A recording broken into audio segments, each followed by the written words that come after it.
जय श्री राधे कृष्ण। आज का यह प्रवचन केवल शब्द नहीं है, यह जीवन की गहराइयों में उतरने वाला अमृत है। दोस्तों, जरा सोचिए, क्या आपने कभी ऐसा अनुभव किया है कि जब आपके जीवन में कुछ गलत हो जाए तो आपको अपना ही चेहरा अच्छा नहीं लगता? क्या कभी ऐसा समय आया है जब आपका मन अंदर से कहता है, अब यह जीवन किस काम का है? यही क्षण है जहां से साधना की असली शुरुआत होती है, और यही क्षण हमें याद दिलाता है कि हमें किसी संत का मार्गदर्शन चाहिए।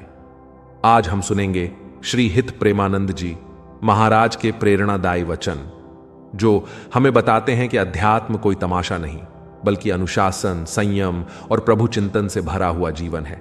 तो आइए अपनी पूरी आत्मा से इन वचनों को सुनें और अपने जीवन में उतारें।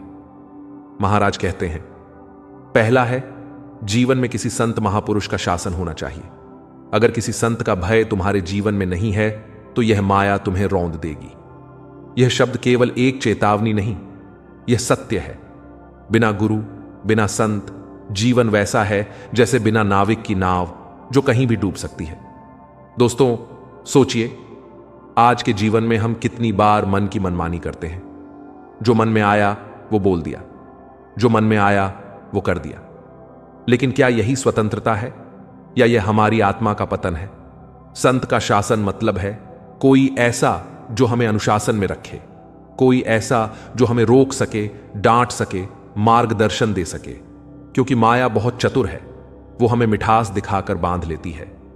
आपसे एक प्रश्न है, क्या आपके जीवन में कोई ऐसा है जिसका अनुशासन आप स्वीकार करते हैं? अगर है तो धन्य हैं आप, अगर नहीं तो यह प्रवचन आपके लिए है। दूसरा सूत्र महाराज बताते हैं, सांसारिक पुरुषों की मित्रता मत करो, उनकी संगोष्ठी में मत बैठो, क्योंकि सांसारिक लोग तुम्हें भगवान, अवतार, ईश्वर कहेंगे और तुम अहंकार में फंस जाओगे। सोचिए, कितनी बार ऐसा होता है कि कोई हमें थोड़ी सी तारीफ कर दे और हम उड़ने लगते हैं। लोग कहते हैं, तुम बहुत अच्छे हो, तुम महान हो, और हमारा मन मान लेता है कि हम सचमुच महान हैं। महाराज का संदेश है, साधक को इस जाल से बचना चाहिए। साधक को केवल गुरुजन के आदेश में रहना चाहिए। दोस्तों, याद रखिए, भीड़ का इकट्ठा हो जाना कोई अध्यात्म नहीं है। सच्चा अध्यात्म है जब अंदर की वृत्ति बदल जाए। तीसरी बात, जब तुम्हारी निंदा होने लगे, प्रतिकूलता आने लगे, विपत्ति सताने लगे, तब जान लो कि तुम्हारी आध्यात्मिक भूमिका उठने वाली है। कितना अद्भुत दृष्टिकोण है यह। जहां हम निंदा से दुखी होते हैं, वहीं महाराज कहते हैं कि यह तो संकेत है कि अब तुम्हारी साधना नई ऊंचाई पर जा रही है।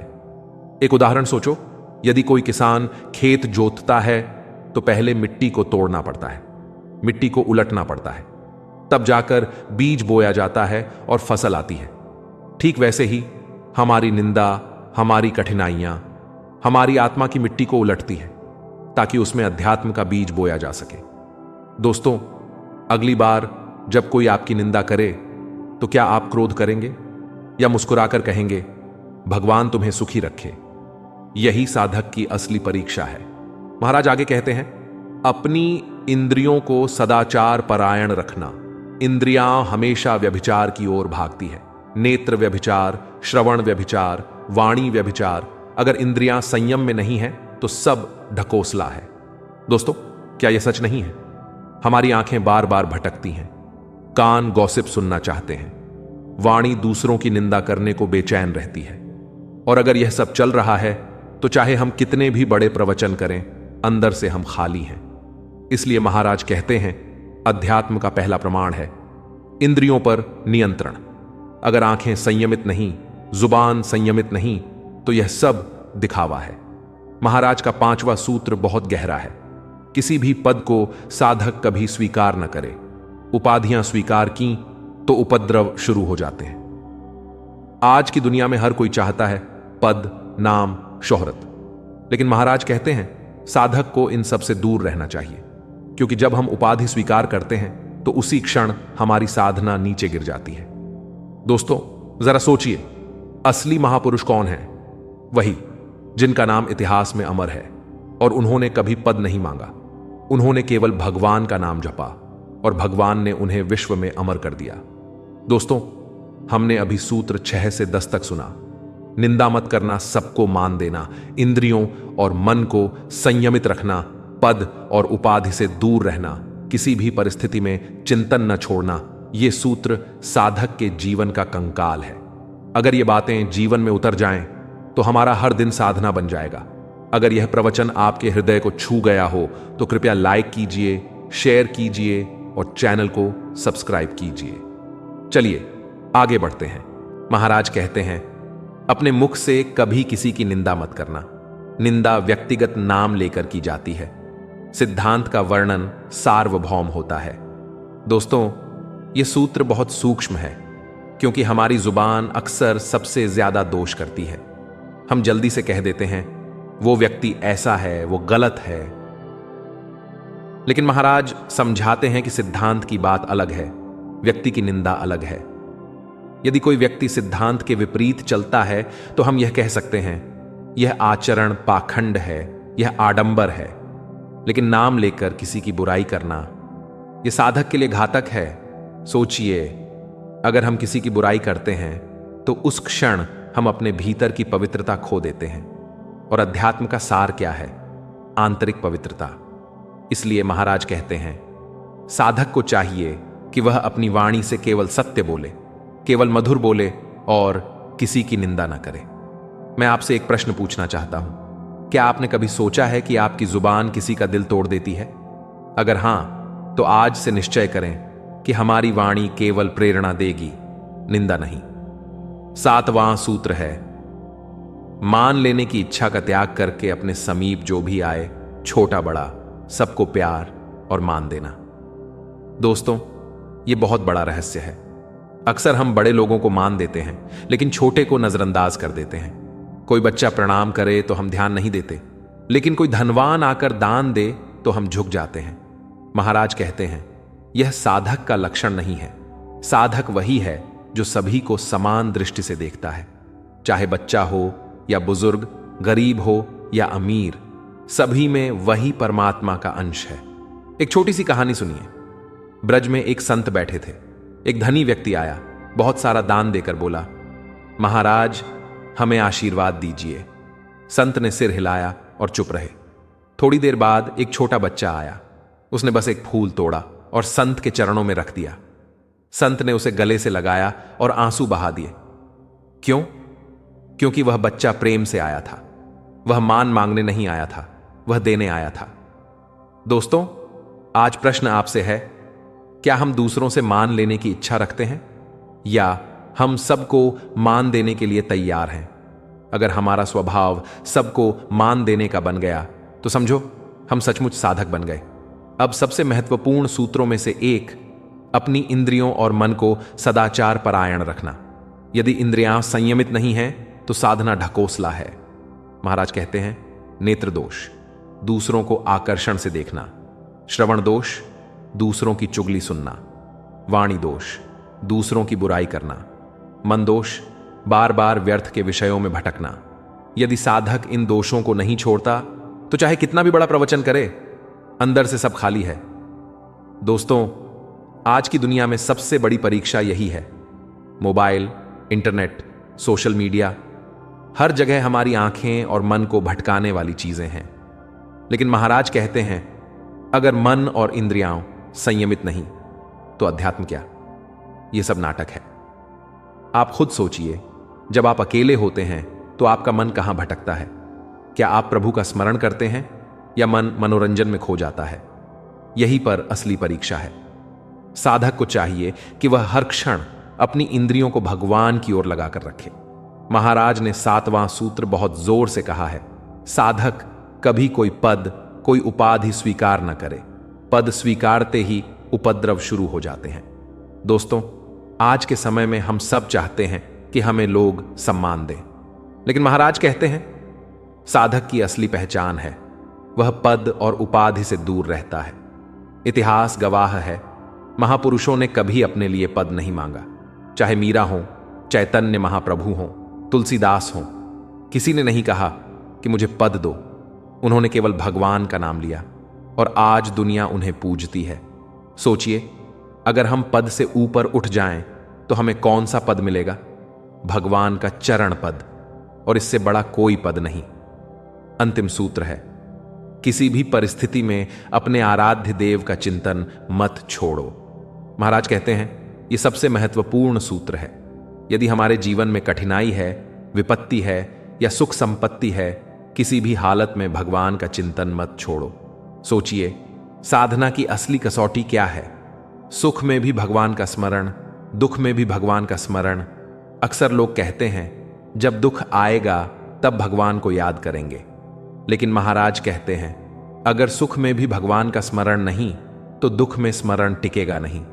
इसलिए किसी भी परिस्थिति में भगवान का नाम, भगवान का रूप, भगवान की लीला, यह चिंतन कभी ना छूटे। दोस्तों, हमने अभी सूत्र 6 से 10 तक सुना। निंदा मत करना, सबको मान देना, इंद्रियों और मन को संयमित रखना, पद और उपाधि से दूर रहना, किसी भी परिस्थिति में चिंतन न छोड़ना, ये सूत्र साधक के जीवन का कंकाल है। अगर ये बातें जीवन में उतर जाएं तो हमारा हर दिन साधना बन जाएगा। अगर यह प्रवचन आपके हृदय को छू गया हो तो कृपया लाइक कीजिए, शेयर कीजिए और चैनल को सब्सक्राइब कीजिए। चलिए आगे बढ़ते हैं। महाराज कहते हैं दिनचर्या में इतना पावर है कि जहर भी अमृत हो जाएगा। दोस्तों, अध्यात्म केवल बड़े प्रवचन या भजन में नहीं, बल्कि हमारी रोज की आदतों में छिपा है। अगर हमारी दिनचर्या शुद्ध है, समय पर उठना, स्नान करना, साधना करना, सात्विक भोजन करना, तो मन अपने आप प्रभु में लगने लगेगा। लेकिन अगर दिनचर्या अव्यवस्थित है तो साधना केवल आडंबर बन जाएगी।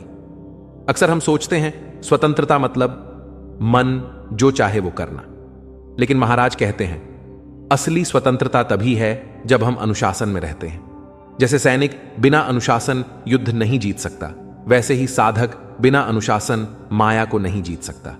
महाराज कहते हैं अपने पास सामर्थ्य होने पर भी यदि कोई अपमान करे तो सह लो और मन से कहो भगवान उसे सुखी रखो। यह कठिन है, लेकिन यही साधक की पहचान है। अपमान को सहकर जो व्यक्ति शुभकामना देता है उसका मन अडिग और विशाल हो जाता है। साधक को यह चुनना है कि वह किस संगति में बैठे। सत्संग में बैठोगे तो मन पवित्र होगा, सांसारिक संग में बैठोगे तो मन भोग और प्रपंच में उलझ जाएगा। महाराज कहते हैं साधक को सांसारिक पुरुषों की मित्रता से बचना चाहिए, क्योंकि संगति धीरे धीरे मन को अपनी ओर खींच लेती है। दोस्तों, जब जीवन में विपत्ति आती है तो हम दुखी हो जाते हैं, लेकिन महाराज कहते हैं कठिनाई संकेत है कि साधना की नई भूमिका शुरू हो रही है। जैसे सोना तपकर ही आभूषण बनता है, वैसे ही साधक कठिनाई सहकर ही मजबूत बनता है। अगर जीवन में गुरु का अनुशासन है तो चूक हो जाने पर भी संत हमें बचा लेते हैं, लेकिन अगर हम मनमानी करते हैं तो छोटी सी गलती भी जीवन बर्बाद कर सकती है। इसलिए साधक को सदैव गुरु की शरण में रहना चाहिए। गुरु ही दर्पण है जो हमारी असली स्थिति दिखाते हैं। महाराज कहते हैं अध्यात्म का असली चमत्कार है आंतरिक परिवर्तन। अगर झूठ छोड़कर सत्य बोलने लगे, क्रोध छोड़कर प्रेम करने लगे, लोभ छोड़कर दान करने लगे, यही असली चमत्कार है, न कि बाहरी दिखावे। दोस्तों, इस भाग में हमने जाना दिनचर्या और अनुशासन का महत्व, अपमान सहने का बल, संगति का असर, कठिनाई का रहस्य, गुरु की शरण और आंतरिक परिवर्तन ही असली चमत्कार। यही बातें हमें याद दिलाती हैं कि साधना केवल सुनने का विषय नहीं, बल्कि जीने का विषय है। अगर यह प्रवचन आपको प्रेरणा दे रहा है तो कृपया लाइक कीजिए, शेयर कीजिए और चैनल को सब्सक्राइब कीजिए। चलिए आगे बढ़ते हैं अंतिम भाग की ओर। दोस्तों, हमने श्री हित प्रेमानंद जी महाराज के वचनों से प्रेरित होकर एक एक सूत्र को समझा। हमने जाना कि संत का अनुशासन क्यों जरूरी है, सांसारिक संघ क्यों हमें भटका देता है, निंदा को आशीर्वाद मानना कैसे साधना का रहस्य है, इंद्रियों का संयम क्यों असली साधना है, और यह भी कि पद, प्रतिष्ठा और उपाधियों से दूर रहना ही असली महानता है।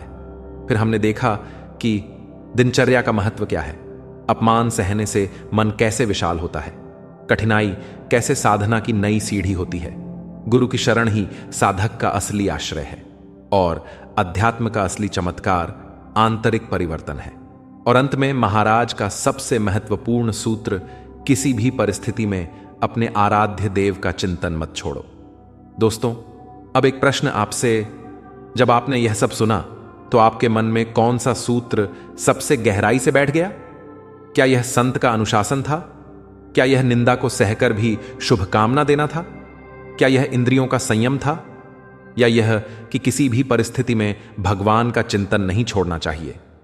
अपनी आत्मा से पूछिए और मन ही मन निश्चय करिए कि आज से आप अपने जीवन में कौन सी बात अपनाने वाले हैं।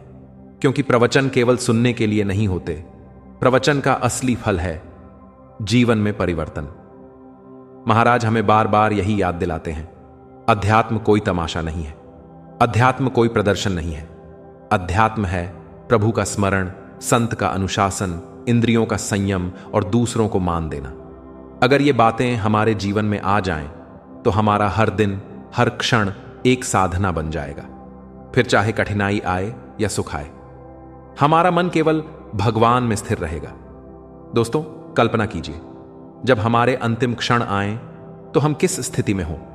क्या हम चिंता, दुख और भय में डूबे होंगे, या हम मुस्कुराते हुए भगवान का नाम ले रहे होंगे? यह चुनाव आज हमारे हाथ में है। अगर हम आज से ही अपने जीवन को अनुशासन, संयम और भगवान के चिंतन में लगा दें, तो हमारा हर दिन दिव्य बन जाएगा। यही है महाराज की कृपा, यही है संतों का आशीर्वाद। तो आइए आज हम सब मिलकर निश्चय करें कि हम अपने जीवन को व्यर्थ के चिंतन, व्यर्थ के आडंबर और व्यर्थ के पाखंड से दूर रखेंगे और केवल प्रभु का चिंतन करेंगे। श्री हित प्रेमानंद जी महाराज के वचनों से प्रेरित यह प्रवचन यहीं समाप्त होता है। दोस्तों, अगर यह प्रवचन आपके हृदय को छू गया हो तो इसे लाइक कीजिए, शेयर कीजिए और चैनल को सब्सक्राइब करना मत भूलिए, क्योंकि जितना हम इसे बांटेंगे उतना ही यह हमारे भीतर और गहराई से उतरेगा। जय श्री राधे कृष्ण।